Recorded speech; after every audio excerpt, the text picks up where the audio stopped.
sih, Mbok. Mbok. Wah. Wah, lawange penuh saklet notrai, penuh dolanan ndi, Mbok? Wah, Mbok. Iki lho, lawang penuh ki saklet tonto, Mbok. Ngakno, Mbok. Rasa mlebu Mbok konku. Lawang wis bejat to, Rek. Mbok, kena apa penuh, Mbok? Nih. Lah kok bendol kabeh, Mbok? Aku mari dodol-odol sare. Lurah gedangan, Rek. Lah apa sare odol-odol, Mbok? Jabrik kuwi sing odol-odol, Mbok. Wong aku meliwat tok kok, Mbok. Ngene lho, Mbok. Penol tato kok, Mbok. Kena apa lah kok penol bendol kabeh kok tak sare plambelane sih, Mbok. Ngene, Mbok. Aku tak ono dusun kok susulan, Mbok. Iya, Rek. Hedi. Ibu Alma. Gedange kok tak gawakno bapakmu, Nduk, Edi. Ibu Alma Sukorami. Gedange pun supe. Siap. Wis gawa calan. Ono to gak? Heeh, pakmu guyu tok kok, Nduk. Jeberi wong pakmu iki.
Jagoane paiti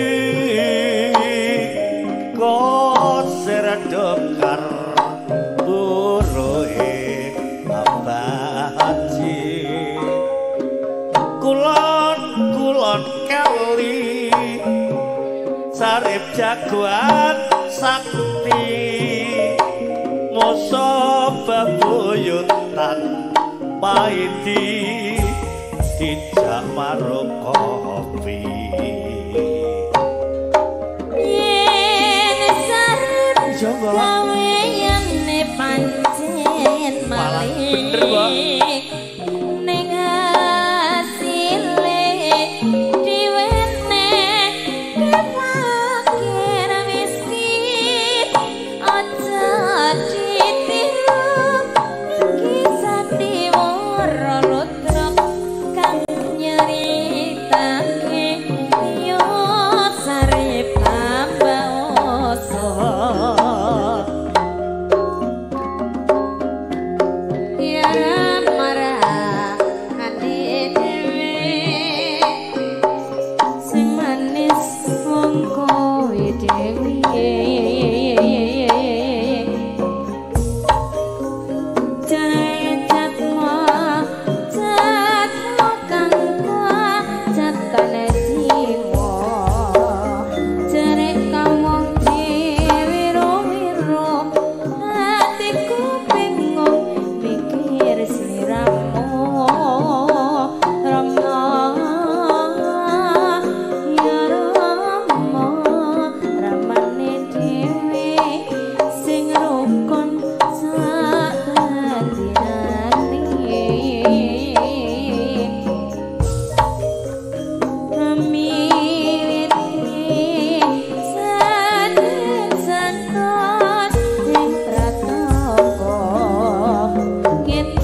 saya endah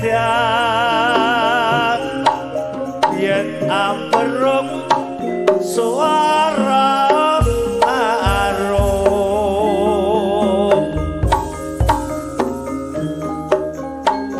pancen nyata